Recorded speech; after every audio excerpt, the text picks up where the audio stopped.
Hello and welcome. Thank you very much for joining us. This is Shape the World with Yemi. My name is Yemi Babintinashaye. I'm your host. Today we have a very special guest. This is an open conversation with Jenny Santi.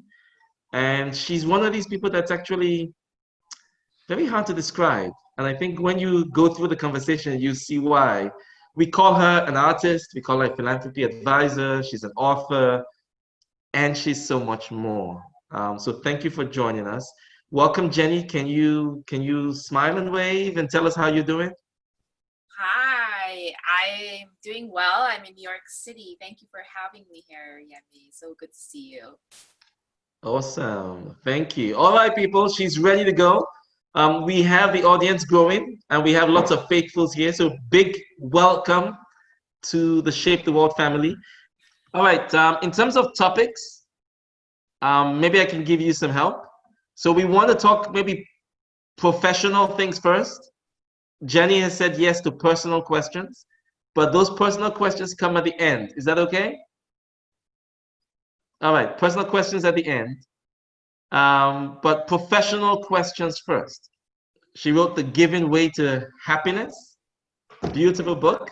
And some lucky people are going to get a signed copy of the book. Yeah, you can hold it up. It looks better when you do it. Does it look And better? maybe you can speak so it cuts to you. Say the name of the Oh, book. hello. I need to make a sound for it to cut to me, right? Yes. So the name of the book is. The Giving Way to Happiness. All right. So some lucky people are going to be very happy today. There's going to be a raffle. You're going to get a signed copy of that book. So we can talk about her profession, the book. We can talk about stuff happening in the world. And then, of course, we can talk about personal questions towards the end. Is that okay? Deep book title. Thank you, Simon. Yeah. So maybe that's a question. Um, was it hard to choose the title of the book? No, because my ex-boyfriend decided on it. He came up with it. I see, you delegated it. I was trying to come up with a title that communicated the message of how giving changes the life of the giver. And this is a book that I wrote because I've seen that time and time again, that when people give, meaning when they give of themselves in some way, when they give their time, when they volunteer, or when they give Yes. their money, whatever it is that they have, I've Yeah. seen lives change. I've seen people find their purpose, heal from painful experiences, make amazing friends, form deep relationships, and find fulfillment and significance beyond material success. And I just wanted to capture that in such a way that um, just captures the Yeah. whole essence of that. And isn't that happiness in a word? I mean, Yeah. more than happiness, but it's one of those things. Awesome. Thank you. All right, the questions are coming in. Please keep the questions flowing, please. This is Shape the World. It's not a webinar, so please send us some questions in the Q&A. In the meantime, Jenny, why don't we paint a picture? We kicked off this Sure. conversation, and I told the audience that, it's really hard to describe you. So why don't we just paint a Jackson Pollock picture with dots everywhere that we can connect throughout the conversation? So tell us a little bit about where you're from, where you live. Funny enough, you don't live in one place. so Now I'm stuck. So yes, okay. but okay. So where are you from? Oh, where I'm from. I was born in the Philippines. I grew up there. And I've lived and worked in many different places. So for the last 20 years, I've lived here in New York. And then before that, I was in Singapore. Before that, I was in London. I spent a little bit of time in Philadelphia and in France. But now New York is home. Okay. Um, And as for what did you ask? What I do? Are Well, we there? in terms of home, New York is home, but outside the pandemic, you kind of had two cities you called home. Well, you know, when people ask me what is the achievement that I'm proudest of, I say that I think I'm most proud of having somehow been able to live a global life. So to me that means that okay, I'm here, I'm physically here. This is my apartment. This is where Yes. my stuff is. But I I feel really at home in many different places in the world, and I feel like I've managed to stay in touch meaningfully, personally, professionally, in many different places where I've lived and worked. Some of those places are Singapore, where I Okay. spent a huge part of my professional life, and I have some of my closest friends. London as well, same thing, and Manila, where I grew up, and you know, Switzerland as well. Funny enough, because I went there many times as part of my work, because I used to work for UBS. So Yes. Zurich and Geneva, I feel very comfortable there too, and it's just so fulfilling to just experience the world beyond being just a tourist, you know. So Yes. I'm I'm happy to have experienced this, and Thank sort of you. continue to do so virtually, at least just for this year, hopefully. Yeah. For Yes. everybody else, the question, hey, I've got $1 million to give away. What should I do with it? For everybody else, that's like a fantasy. I mean, nobody asks me that. I don't know about you guys. But Jenny, people ask you that. So that's your profession, that's your life now. How did you get there? We have that question for the poll, right? We could save that for the poll. But how do I get here? Truth is that I got here because I really questioned what I wanted to do when I was in business school, when I was doing my MBA, Yeah. which was after I had already had a career in management consulting in London. And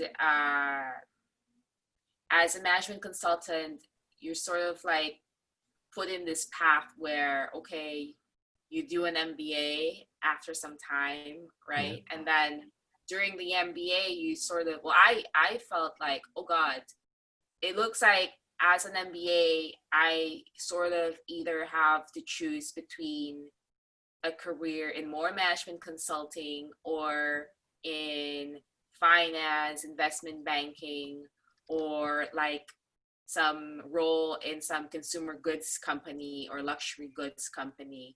And those were the kinds of job postings that were in the, at least the bulletin boards in school.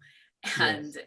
I thought, oh no, I don't really want to do any of those things. And I thought, how stupid of me to even go to business school, because I don't want to do any of these things. Why did I try? Why did I even do the GMAT? Why did I try so hard to get into my dream school when I don't want to do the MBA thing? and and so anyway, so I decided, you know, I'm really lost during this MBA year, and I just thought, you know, I'm going to spend this time, because I'm a student. People tend to be helpful to students. I will just spend this time really in reflection mode and also research mode as to what are the different careers out there that actually do exist, that somehow are in line with what I know how to do and what I Yeah. feel capable of doing, or what I feel really motivated by as well. Yeah. And basically, I just reached out to a whole lot of people whose jobs I found particularly intriguing or interesting, and I asked them how they got there. Wow. And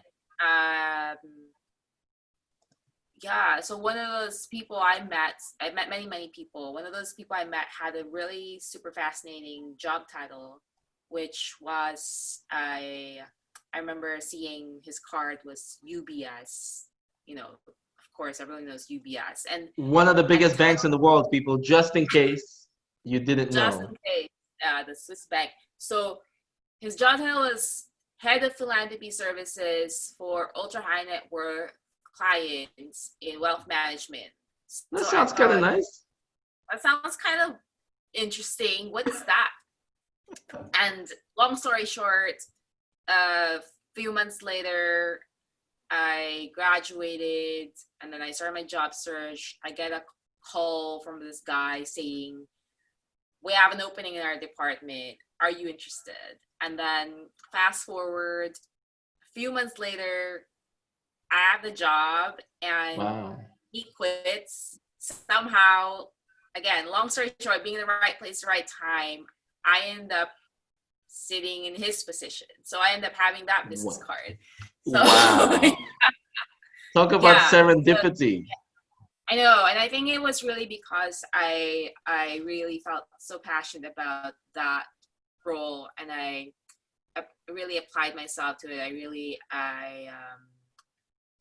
worked very hard, and I felt like it was really the right fit for me. It was essentially like a management consulting job anyway, where every engagement was philanthropy related, but Yeah. more than that, it is, I find, because I continue to do the same thing, but not for the bank anymore.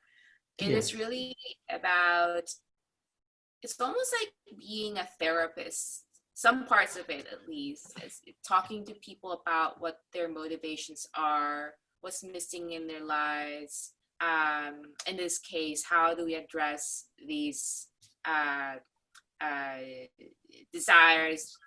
desire to make a difference, So or someone says, I want to give $1,000,000 and you're asking me well, you know in my what, life?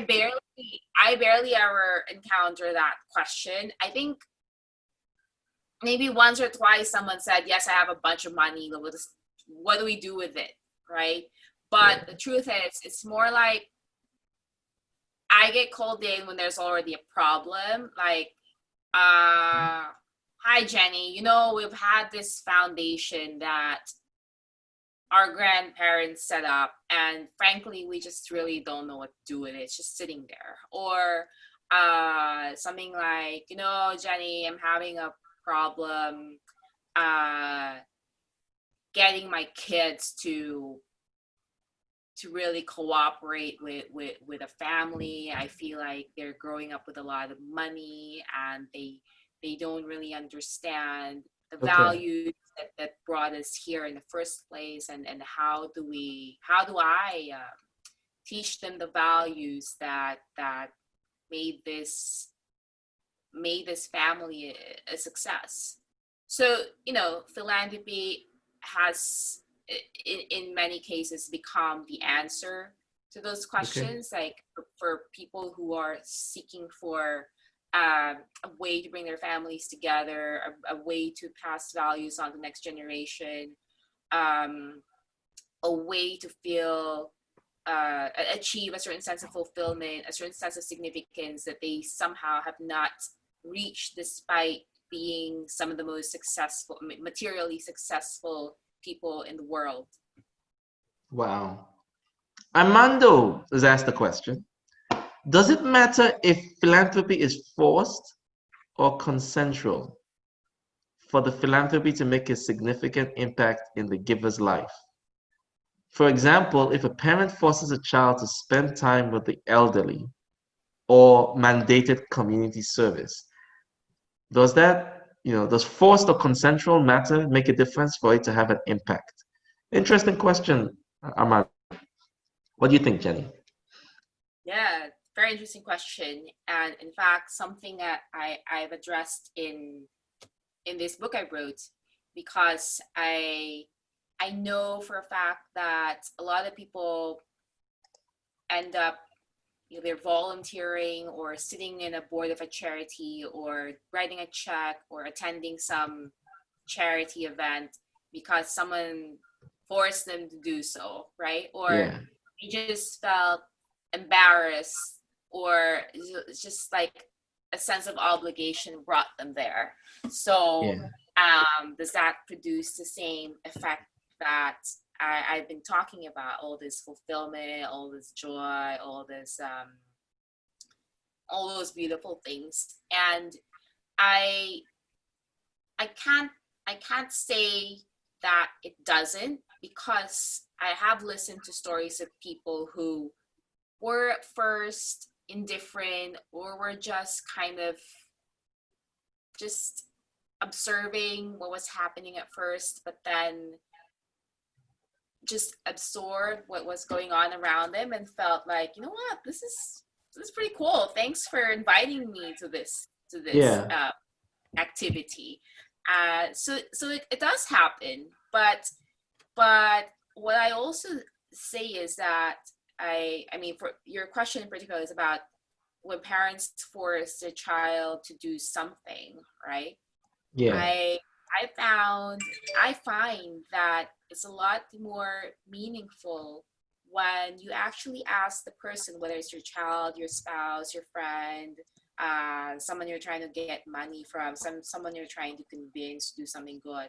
You ask Yeah. them first, hey, what is it that you're really passionate about? What are you interested in? Or what are the issues that really tug at your heart? Because those issues are going to be different for you, and those are different for me.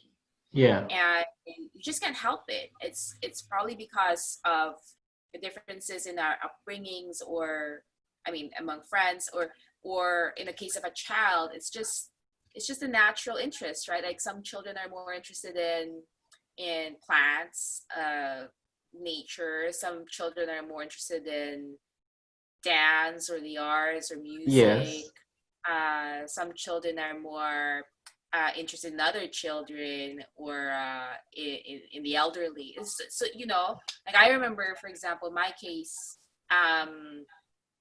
my parents set a very good example, or at least tried to set a good example by.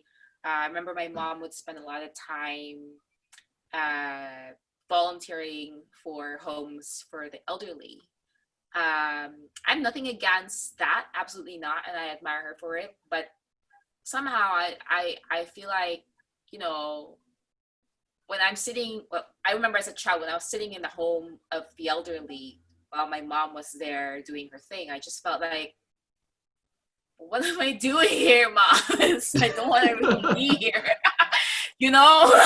So, and until now, I mean, I'm very close to my grandfather, but you know, I feel like if I have time to do any volunteer work, I'd rather spend that doing stuff for animals, because that's what really tugs at my heart. And I know that for every one of you out there, there's something else.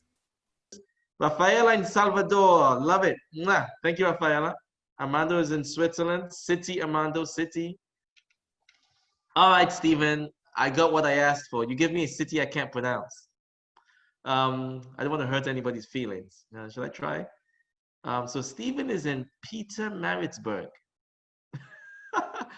I hope I didn't butcher that. Thank you, Stephen. Valentina's asking, was there philosophy in the book? Now, I think that you addressed that a bit earlier, so maybe Valentina missed it.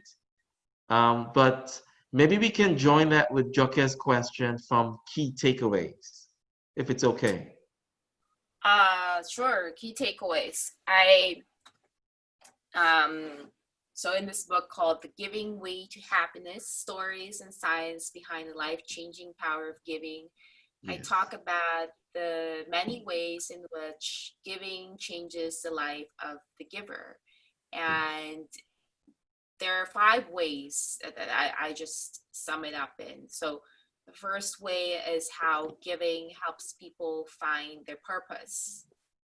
This is the latest edition, actually. Nice. I've got the old edition. One of the first. Okay, so the first is how giving helps people find their purpose. The second is how giving helps people recover from pain, terrible experiences. Okay. The third one is how giving helps people find love and form friendships and meet people they would have otherwise not met. Wow. The fourth, what? You know what? I'm forgetting my own book. I've Yeah, that's said why you this. wrote I'm it down. That's why you wrote it down. So, the third one is how giving helps people find their calling, and it's not just having a career, but finding your calling. And then the last one is how giving helps people find a sense of significance beyond material success. So those are the 5 points, and that all sounds very positive. Yes, Yemi.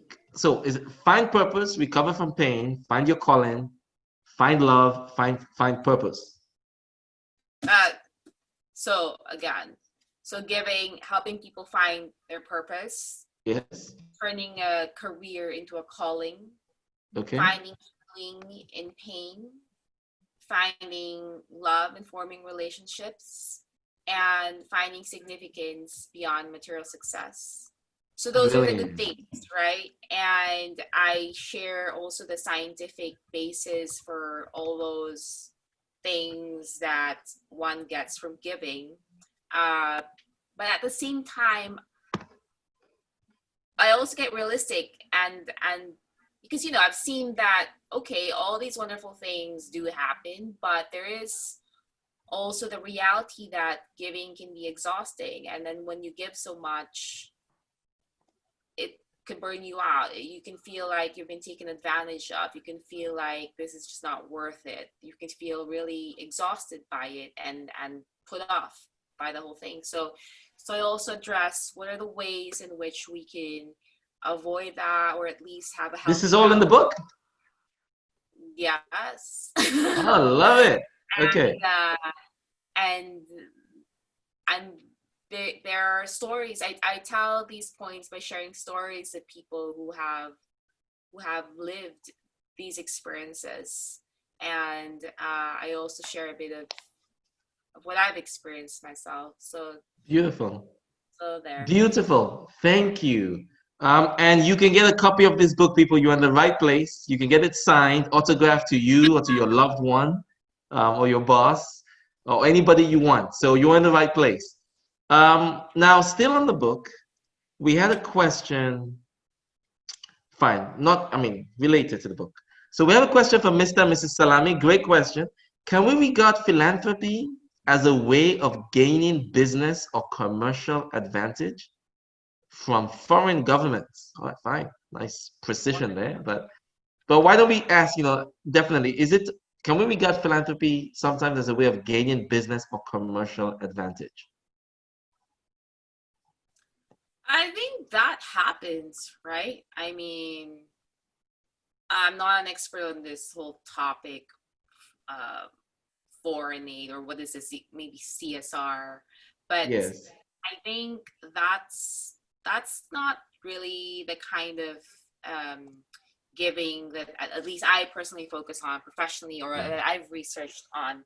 But what I can say is that when someone, I mean, if you take that in the sense of looking at what if that's something that happens to you, right? What if you feel like someone just helped you out to gain something from you?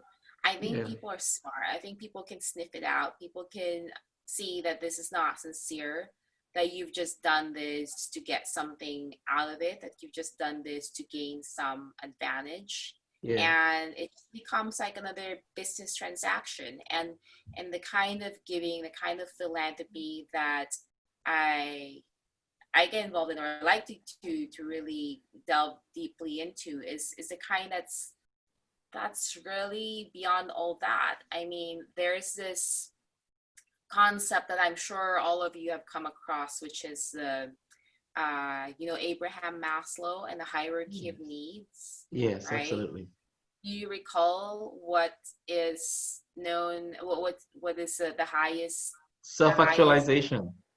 Self-actualization is what we've all learned, right? And yet, did you know? And I only found this out when I was researching for my book. Did you know that Maslow actually revised that hierarchy of needs, and that the only reason why we don't know it widely is that he fell ill and died before this was widely published. So he Yeah. actually revised that hierarchy of needs to show that beyond self-actualization, because it's basic needs and food and shelter, and then all the way up to self-actualization.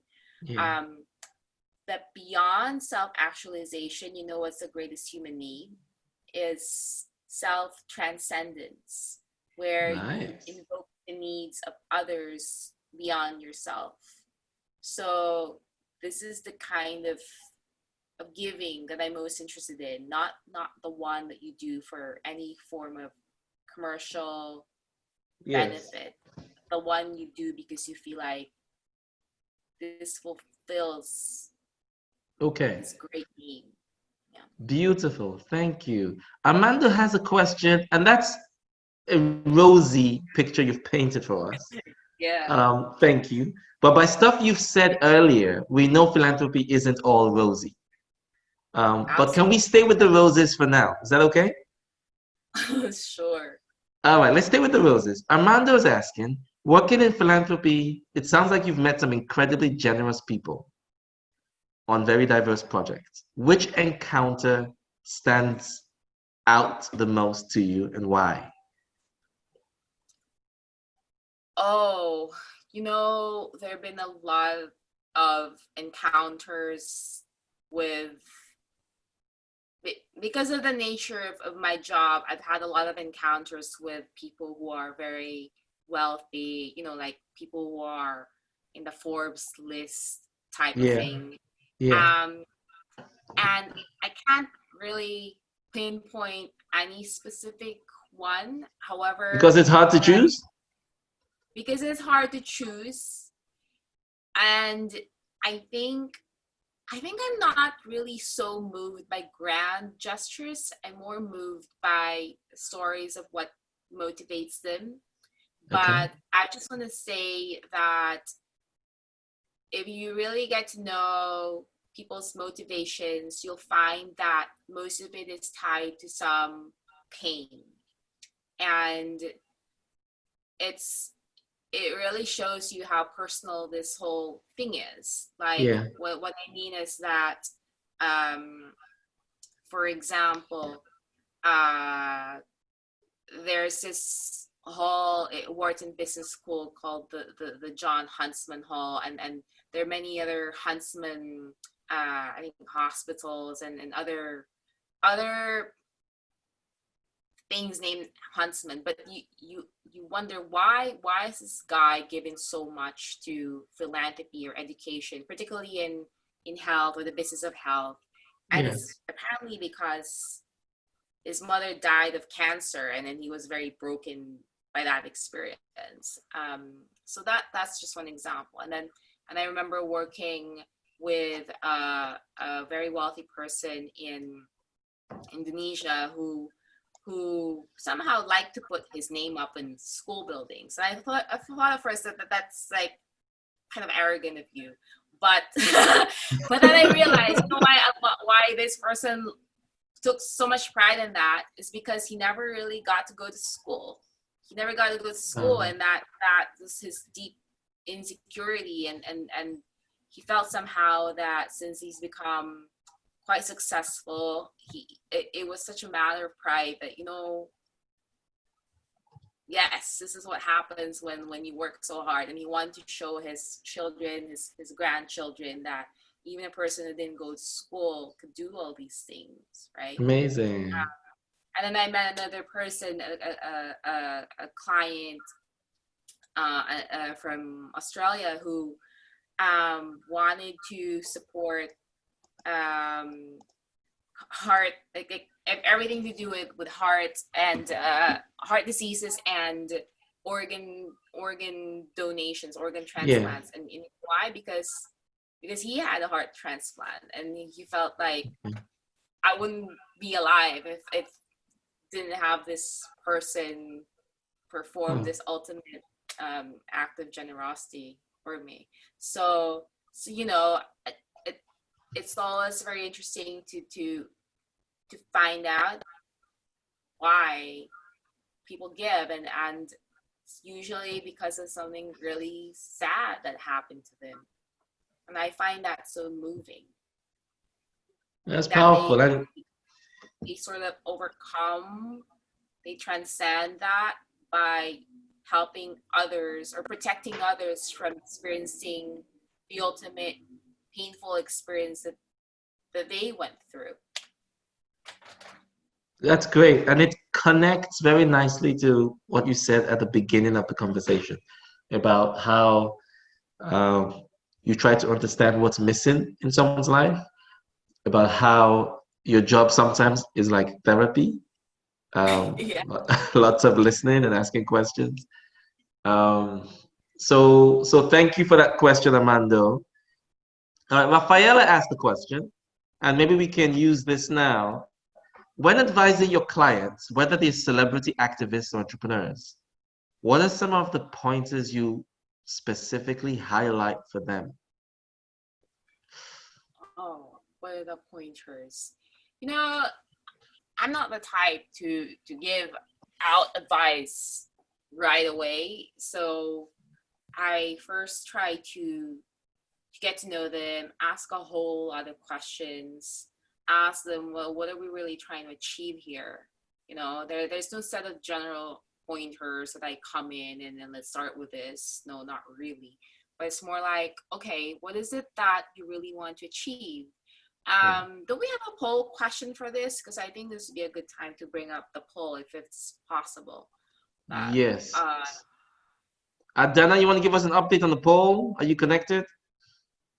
So we're polling people on Twitter, Facebook, and LinkedIn. Okay, let me see if I can help, although my information may be out of date. So I guess we'll share the results as it evolves. So please vote and please share, whether it's Twitter, Facebook, or LinkedIn, wherever you are. Is that okay? Adana, is that correct? Anything else I should say? Oh, she says, Yemi, you are right. Okay, so the one I can see on Twitter is if you had $1 million to give and had to choose only one cause to support, which general idea would you give to? Environmental causes, global health, animal welfare, or education? That's the one I can see on Twitter. I'm not sure if it's the same on the other platforms. So please vote. You can see the link in the chat. Let me see. What's my vote? Done. Wow. I voted for the popular trending one. wait, where is Okay. the, how do I see that? All right. Do you have the Twitter link? Oh, yes. Right here in the chat. Can you see it? Oh, yes, but then I'm not logged in. To So, Twitter. Okay, there's one on LinkedIn and there's one on Facebook too. So you can vote and share. So while we're checking out the polls, I hope you're checking out the polls, everyone. Please, we need more questions. All right. So any questions, please use the Q&A button and post a question. Okay. Thank you. And Stephen says I pronounced the city correctly. Thank you, Stephen. Feel reassured. So maybe, um, Jenny, what's your relationship to world issues? Because a lot of the people you've met, you've dealt with, that you deal with, these are people, like you said, on the Forbes list. These are some of the people who actually shape the world, influence the world in some way. Sometimes when there's a news story, you probably know one of the protagonists who's in that story, whether it's 1 degree of separation or directly. So what's your relationship to world news? Do you follow world news? Are you agnostic? Are you knee deep in? How do you relate to stuff that's happening in the world? well, I'm in the US and the And news nothing here. is happening there, right? Really quiet there. Oh, God. Yes. So watching the news just puts me in a bad mood, but that's not an excuse to not watch the news. But your question on what is my relationship to these world events, I think I'm more interested in what's happening within people, inside people, rather than the whole macrocosm of world events, to be honest. I've always been more interested in one-on-one conversations, what's happening in your life, what's happening in terms of your personal development, how's your family, how's your health. Okay. Because I find that that's ultimately what adds up to what is happening in the world, right? I mean, it's really about individual stories, and I love it. I think that's why when you read an article, for example, in the New York Times, talking about some world issues, some coronavirus stories, some story on whatever it is, and anything there is, it always starts with a snapshot of what's happening in the life of this one baker in Queens, or what's happening in the life of this one doctor in New Jersey, or what's happening in the life of this one mother in Manila, right? Because we need to be able to feel connected to those stories and connected to individuals, and not just talk about what is happening in the world as a whole. All right, thank you. That's a personal answer to the question. Thank you very much. I'd love us to segue to look at a different side of Jenny.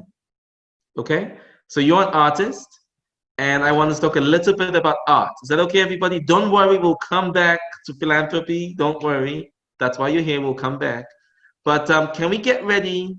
Tell me when you're ready, Rodrigo, with any of the paintings, if that's okay. Just tell me when you're ready. Don't do anything. Just tell me when you're ready. In the meantime, Pearl, great question. Use the Q&A button, and we'll come back to it. And what city are you in, Pearl? Thank you for joining us. What city are you in? Valentina, can you see the Q&A button? Let's put your question in the middle of the screen. All right, I want to pivot. Jenny the artist. Why? Oh, okay. So, you know how we were earlier talking about how the difficult experiences in one's life shapes one's life. Yes. And that's really the reason I got into art in the first place. Okay. This book was a labor of love for me. It really was. It took about 3 years of my life, and I poured my heart and soul into it, literally blood, sweat, literal tears. And when it finally came out, I was very happy, but I also didn't realize how exhausted I had become. I didn't know, because you know how when you're working on a project and you're so energized by what's going on, and you're running adrenaline, and only when the project comes to a natural break, you realize, oh God, I'm so exhausted, right? Yes. And that happened to me. A few months after the book came out. I just felt like I'm so exhausted. And I had to get help. I mean, it was 3 years, for heaven's sake. So that's a lot of time. I was so exhausted mentally, physically, emotionally. I don't know what was happening to me, but I was later told this is burnout. This is what's called burnout medically. And so I had to take a break, and I was advised by my therapist, because I had to see a therapist. I was such a mess. I was advised to just drop it all, take a break, or else you'll get much worse. And I thought, well, what am I gonna do? I'm so bored. Because, you know, I was taking a break. I was doing yoga, meditation. I was doing all these retreats, and that's nice and fun for a few weeks, maybe a month, maybe 2 months tops. But I think I went through about a month of it until I felt like I'm so bored now. So what do I do? I mean, just to let people know where this is going. Yes. your paintings sell, right? Yeah. This week we spoke, you were packaging a painting that had sold, right? Yes. Yes. All right, so congratulations. So all of this starts from being bored, and she's selling her art now. I didn't even be ill and exhausted and just um so I was advised to not go back to work yet because I was still very exhausted and needed some recovery time, some healing. Yeah. And I was advised to do anything other than work. So me being bored out of my mind thought, okay, what? And so my therapist said, just do something else, like art, or paint or draw or write something. And I said, okay, fine, I'll paint. I don't really know how to paint, but fine, I'll paint. And I painted. I started painting, and my very first painting I thought was, this is not bad at all. This is kind of nice. Like, did you take a class, or you just went out and bought paint? I just went for it. I just bought a bunch of paints. I went to this, wow, those spaces where you can just make a mess of it and just do your thing. And yeah, and there are sinks and easels in there, and so I just did that. And then the first painting was like, this is not so bad, and so I just felt like I was very encouraged by what I managed to produce and how it made me feel, and I carried on with it, and I was getting a lot of amazing feedback on my work. And so me being someone who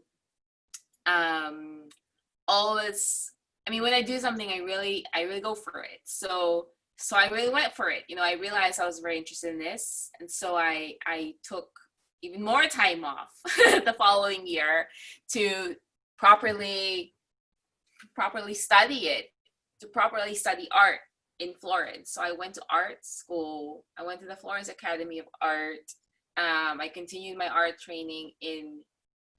Are we still on, by the way? Because yes, we are, Jenny. I just noted that Yemi probably had a connectivity issue, but we are still recording and still on.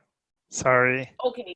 So anyway, I took my art seriously, and long story short, it's become now a big part of me. It's I make time for it. I actually sold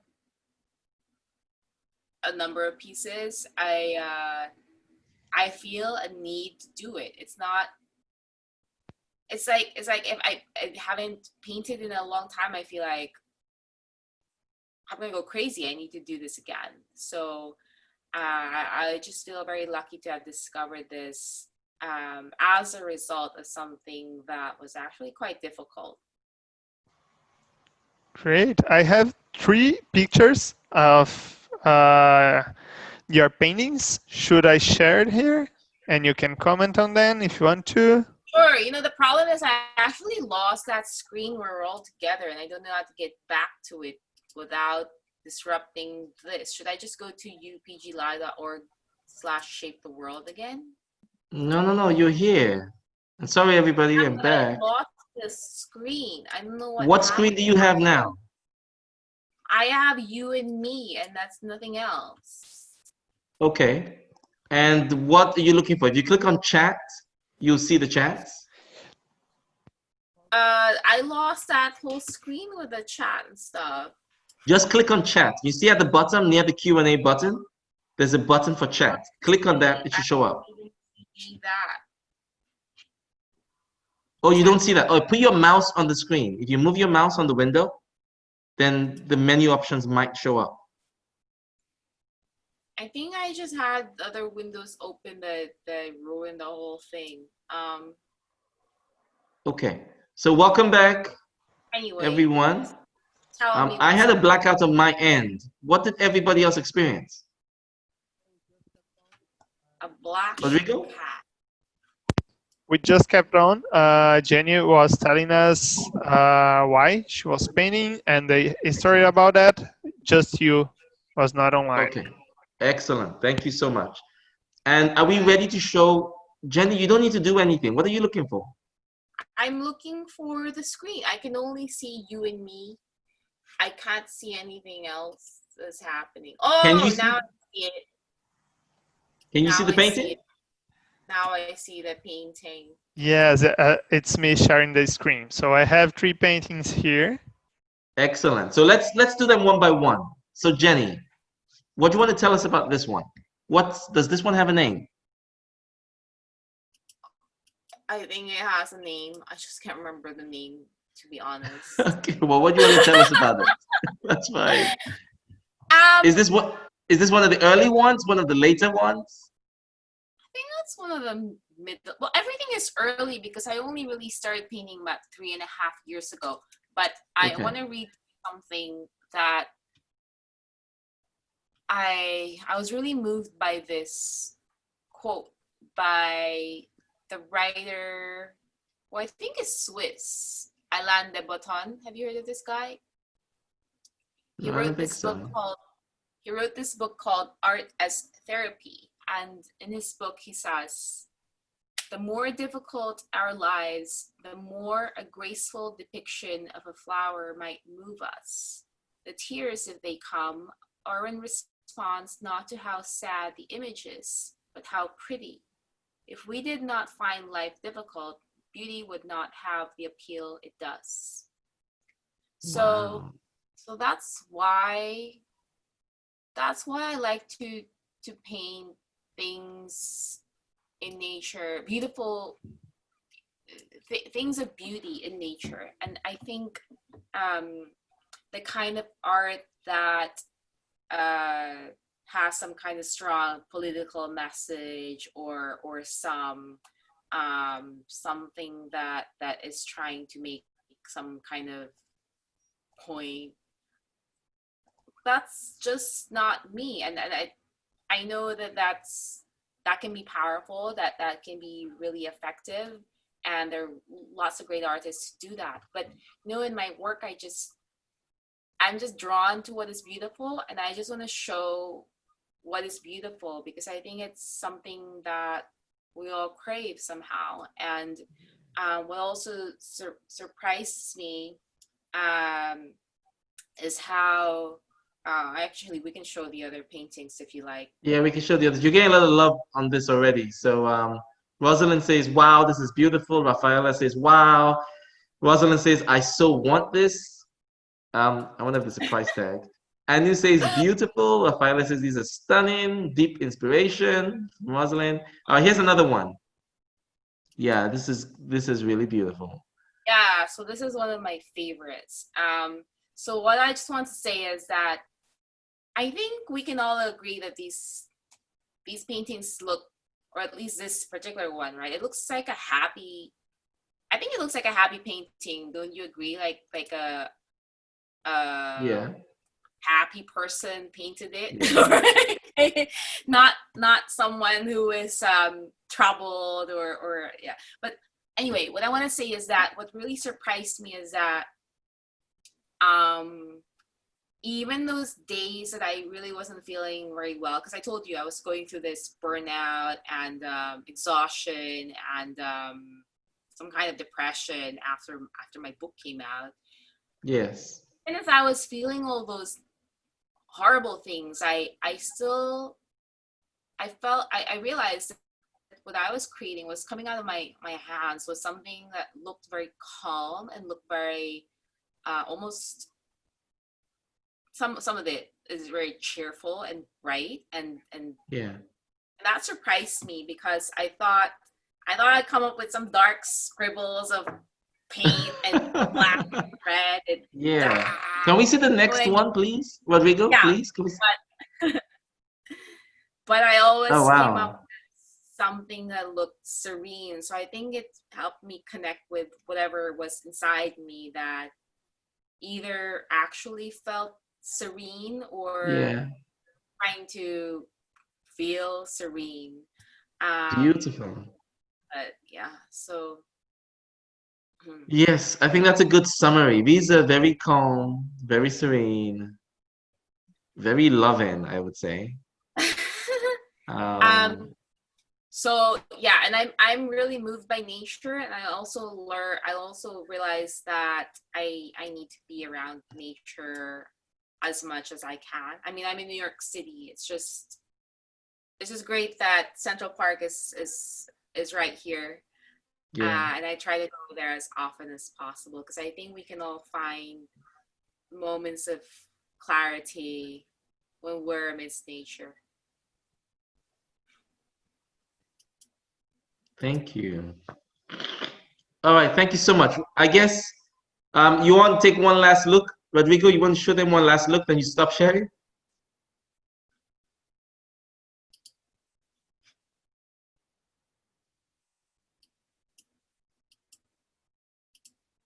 That was a very quick last look. Fine. All right, everybody, soak it up. One last look. Jenny, can we post, Adana, you have the link to Jenny's website so you can see more pictures. If you want to see more of her work, it is gorgeous. I think the last time I looked was maybe a couple of years ago. Is that true? Yes, either No, last year or because couple. the website Was it only last year? came out last year or this So it was year. last year. So it was last year. When was the last time we were together? Yeah, this website, I only came up with it late last year. Okay, but you had another one before that. No, I think I just showed you pictures from my iPhone. Ah, okay. All right. All right, they're gorgeous. So it's www.jennysanti.com. Thank you, Adana. I encourage you to go check it out. If you love the pictures we just saw, it will lift your spirits. So thank you. All right. We do have to move on, and we do have to let Jenny go as well. We've promised you personal questions, and we're going to come to that. But I would say I can see there is a very thoughtful question here from Mr. and Mrs. Salami. And I wonder if you want to take it now or take it later.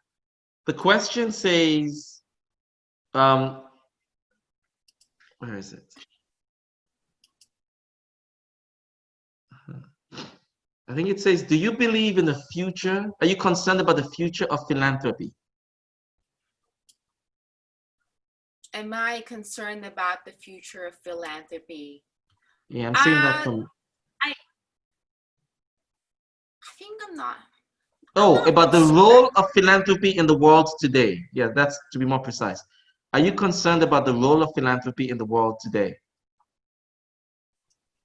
I don't think concern is what I feel. I think the word is like hopeful that, despite this year, hopefully this year is a blip, but I think the general trend is that there's so much wealth being created. I mean, true, there's a lot of disparity, but there's so much wealth being created. And my hope is that with great wealth will come great philanthropy.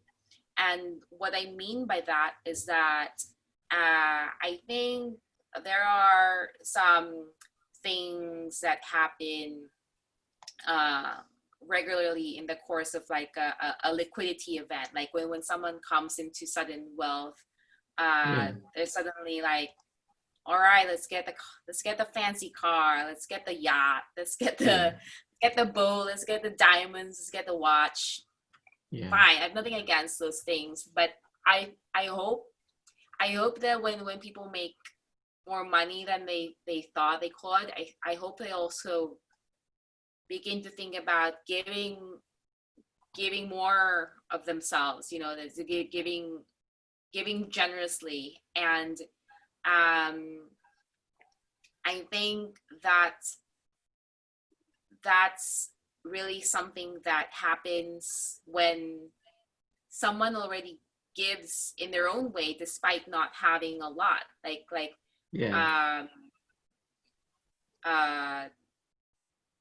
I don't think there are lots of people who just suddenly become philanthropic, like suddenly like 360 degree, oh my God, I'm gonna give all this money away. Yeah. But I think it's like, if you're already, there's a saying that goes like, wealth or money makes you more of what you already are.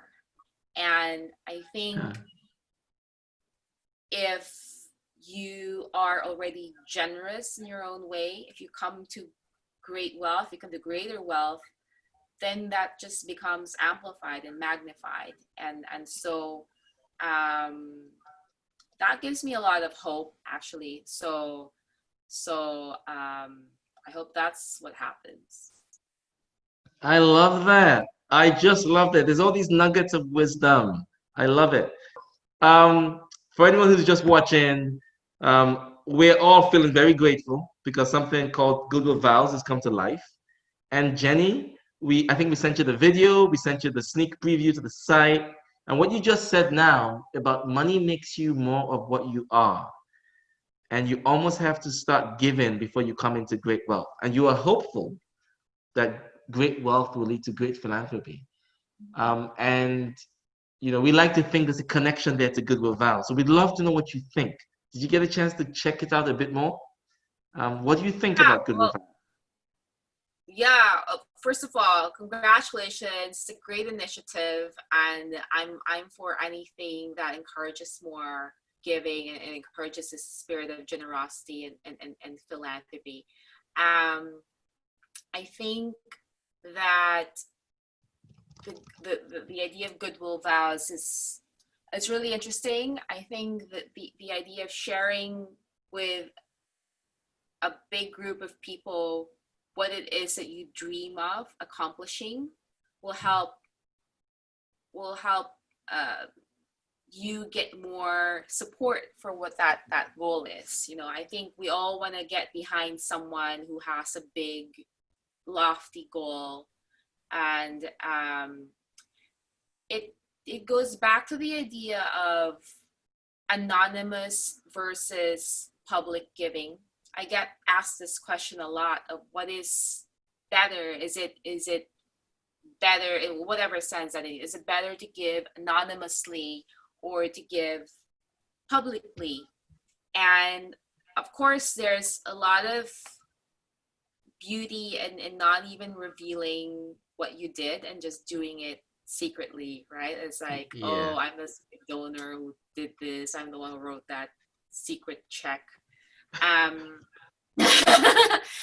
But I've also seen how powerful something can be when shared, when announced. Like, for example, I remember speaking to a Singaporean client I had a couple years ago and asked him, so tell me, what made you think of setting up this foundation? Because I want to know, well, what's your motivation for this family foundation? And he said, I was really inspired to do this when I read all about what Bill Gates is doing, because I felt like, look at this guy, he's become successful and he decided to quit Microsoft and just devote all his time towards the Bill and Melinda Gates Foundation, and now it's doing amazing things, right? So when I was listening to him, I thought, wow, that means that if Bill Gates had kept his whole thing secret,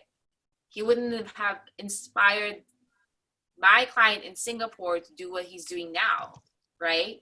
So this is why I feel like, don't always be shy to announce what you did, because it could galvanize others to do as you have. And hopefully it comes from a good place. Hopefully they're inspired not because of peer pressure, but because it somehow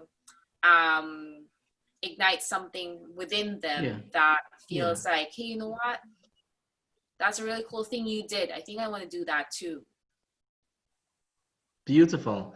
Thank you. All right. So what we're going to do now is we're going to wrap up the segue on Goodwill Vows. I'm going to invite Rodrigo to do something very brief. Tell us a little bit about Goodwill Vows. Rodrigo is going to run the raffle. So we pick the winners of the autograph book. Then we're going to come back, do personal questions to close this out. So I'm going to give the mic to Rodrigo. But for everybody else, when we come back, it's personal question time. So you can start typing your personal questions. This is Shape the World, so only reasonable personal questions, right? We know the rules. Reasonable personal questions. She'll answer them. She's ready to do them. So you can start typing them up. Rodrigo, please tell us very little about Goodwill Vows. Thank you. Most of the people who are here, they are always with us. Thank you, guys. So most of you have seen Goodwill Vows. It's our new initiative, our global initiative. And basically, it's a platform that enables people and organizations to donate to any cause or any organization they support in the world. And you can just come here and make a vow and make it public that you have intentions to make donations, and you can have a conditional event or not. So for example, if you are entering an IPO process and you say, okay, if my IPO goes well, I will donate 10K, 100K to such organization. Or you just want to say, okay, if I get the job I'm looking for, I will make a $10 donation every month to this organization. You can always choose your donation. Or you can only say, I like this cause, and I will make donations to that. If you want some inspiration, you can go to our vows page, where we make the vows accountable. So we have the total number of vows made so far, the total amount vowed, and you have some public and some anonymous vows. So you can keep it anonymous. As Jenny said, it's a possibility. You can make it in secret and nobody will know who is making the vows, but everybody will know that vows have been made, that people will be helped, projects will be supported. And we have also our beneficiaries list. So if you don't know to which organization you would like to vow, you can access the list in the vow form, and we have some featured organizations, featured beneficiaries. There are organizations that we, for some reason, love them, and we think they deserve some attention. And for accessing the website, I will just leave the URL in here. At now, you need a password. Our password is share the love. I will also share it here. And we invite you to go online, check the website, make your own vows, and help us spread the love and share the love with the world. Awesome. That was nice and concise. Thank you, Rodrigo. Stephen was asking, can he go public about Goodwill Vows? I wasn't really sure how to answer that. I told him he should go on the site and make a vow. What can he do publicly for Goodwill Vows? Yes, we are on the beta version. So very soon you will be receiving a badge telling that you made a vow, and you can share it publicly. So yes, you'll be able to be public. It's not possible right now, but in the next weeks it will be working. All right. Stephen, I hope that answers your questions. Everybody else, who is going to ask Jenny the first personal questions? Please. We have the raffle. Yeah, don't worry, no, I'm not. I was just trying to remind everyone. While we do the raffle, I know you're waiting. You can post your personal questions already. Okay. All right, Rodrigo, back to you. Okay, so for the raffle, we are having a fortune wheel. We have the names of everyone who is online right now, and we'll check who will get the chance to earn this it. This is better than last time, Rodrigo. Look at you. Yeah, the last time we did this, it was a black box, you know? All right. All right, and the winner is... Oh! Winner is Armando. Congratulations, Armando. We'll be in touch with you. All right, do we have a second winner? We're giving away 2 books, right? Oh, it's 2. Perfect. Yes. Let's go for the second one. Run the wheel again. The second winner. Oh, crossing fingers. Armando can't win twice, can he? Oh, Koya and Oh, Ede. look at that. That's Mr. and Mrs. Salami. Beautiful. I love it. Great stuff. Congratulations. Congratulations. And Rodrigo, my word. Did you get some funding I'm not aware of? I mean, you've really scaled Yes. up the raffle. Every time we get better to get more people involved. Thank you, guys. Congratulations. Jenny, do you want to say anything? I was just reminded of my own vow that I made to myself. I remember I was in school. I think I was a kid, and I was in school, and I lost my wallet. And that's a big deal, right? To lose your wallet. Yes, Now I think you just replace everything, all your credit cards and stuff. But my wallet had money and pictures. And anyway, I just remember making a vow to the whole world that if I find my wallet, always be good. So is that a goodwill vow? That is beautiful. How old were you? I don't know, but I remember that I did find my wallet. Yeah. So I love it. So you have to honor that vow. I love it. Listen, Jenny, you're also about to get a gift. So for being such a wonderful guest, we have a special gift for you too. what is that? One of the most valuable assets on the site is where we feature the NGOs. So anybody can register to be a potential beneficiary, but we have a featured section. So we would love to offer you, in full gratitude, 3 of your favorite NGOs, however small or big, that we will feature in the featured section of the site for free. Wow. So you don't have to decide now. No, you can think about it, right? They can be small, they can be big, global, local. You pick 3 and we're going to show them love, put them in the featured section. I hope you like that. Wow, that's amazing. Thank you. You are welcome. All right, personal questions. Rodrigo, do I have liberty to go? Yes, please. All right, thank you. Everybody, the doors are open now. We're going to do a few minutes of personal questions, reasonable personal questions. Please use the Q&A button. Jenny is ready. This is quick fire. All right, Pearl, you're really lucky I'm paying attention to you because you use the chat. You're supposed to use the Q&A. Everybody, Q&A button, please. Pearl has a question for you. You have great skin, she says, in capital letters. I hope I did that justification. What's your routine? My routine. Stay out in the sun. I have so many hats. I have like a dozen of these. Love it. Largely plant-based diet, and this is for the ladies. I avoid putting any makeup or skincare products with silicone because I find that really clogs your skin. So look at the ingredients. This is getting so specific. Look at the ingredients and avoid anything that ends in an O-N-E. It's usually dimethicone, any kind of silicone.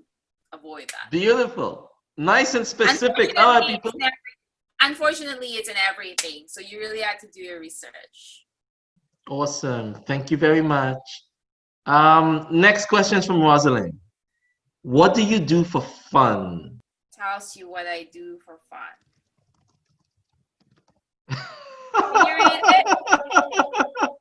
A dog makes everything okay. Actually, why don't you read it? Because then it switches to you. A dog makes everything okay. So for fun, the funnest times in my life I've all had to do with animals. So I spend time with dogs, all sorts of animals. I love it. Pearl wants to know what makes you happy. You like these capital letters, Pearl. I hope I'm doing it justice. What makes you happy? What makes me happy? I'm a crazy dog person. I just can't help it. I'm so happy when I'm around animals, dogs in particular. Yep.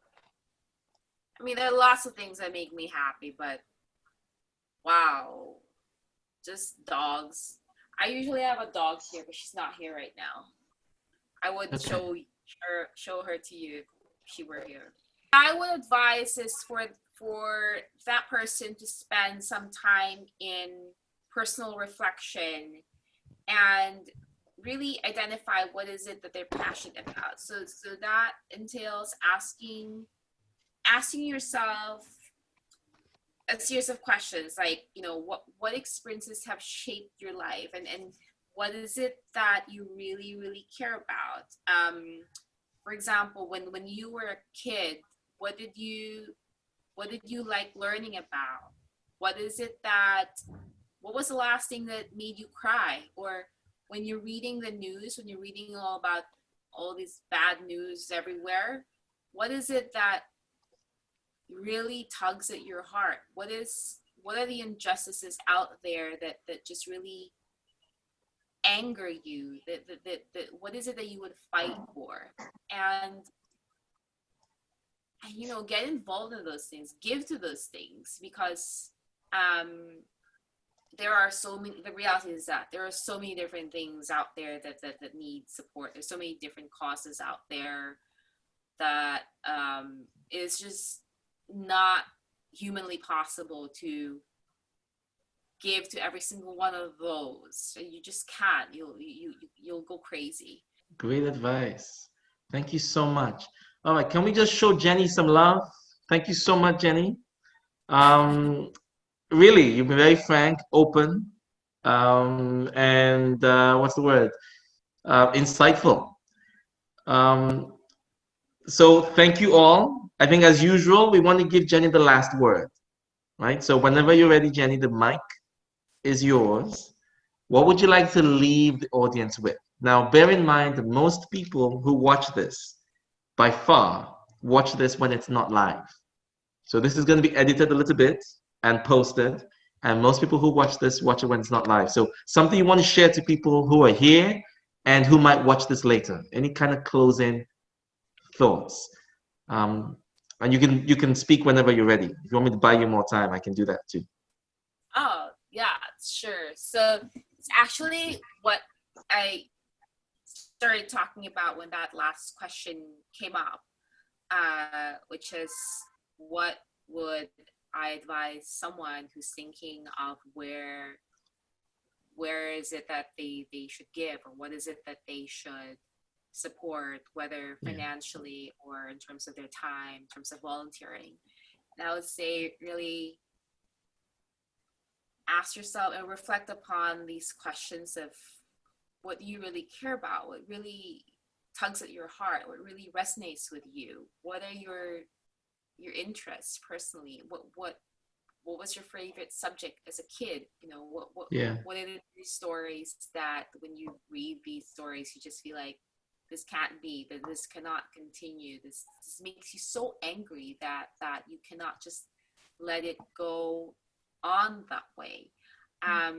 And the reason why I think it's so important to ask yourself these questions is that the sad truth is that philanthropy is difficult,